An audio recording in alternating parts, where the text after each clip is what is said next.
national lockdown is having a huge impact on business. Some have been forced to retrench workers or even close down completely. Our reporter Tubelishle Velane is speaking to some small business owners in Durban this morning. Tuba, very good morning to you. And yes, while some have suffered when it's come to dealing with this pandemic, for others it seems to have been more work or more business than usual. Yes, thank you so much, Yuveka.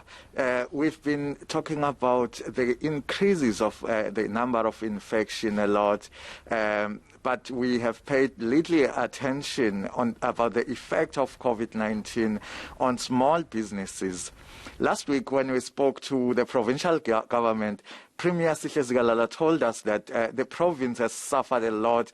They have lost about 30 billion rand in economy, and then there are about 300,000 people that had to be retrenched and that lost their job.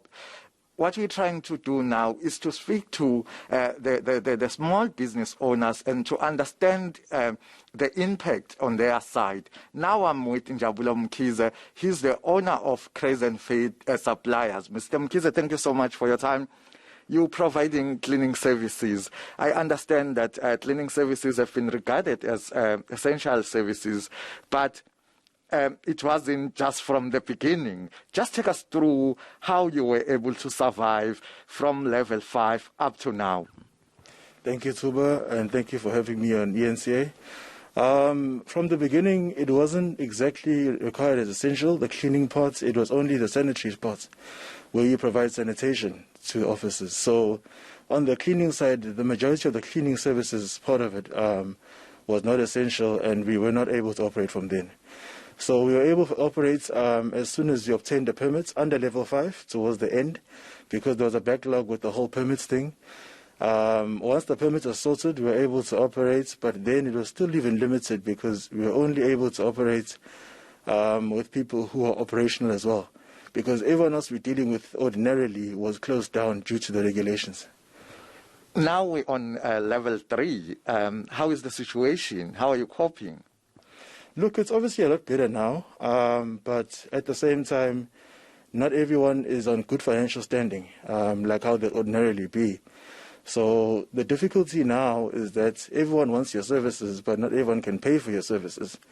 So we're finding ourselves creating a lot of arrangements. We understand, obviously, on their side how things are, but at the same time, we're running a business as well. So we need to be careful with our debt equity ratios. You're talking about the people clients that are unable to pay, but you also have the staff that you need to pay. How are you dealing with that? Look, that's been the toughest part of it all, purely because during the time that we were not able to operate, the staff still do expect you to help them out in some way or the other.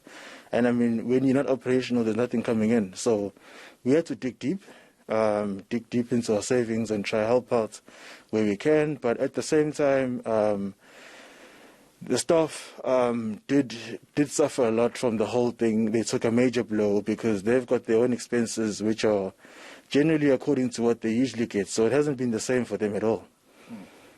There you have it, Yuveka. That was Mr. Mkhize. He's providing cleaning services for businesses around Durban here.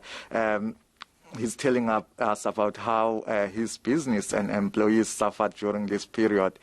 Throughout the day, Yuveka will be traveling around the city of eThekwini and trying to speak to other small business operators to understand how they have been impacted and affected by this period, the COVID-19 period.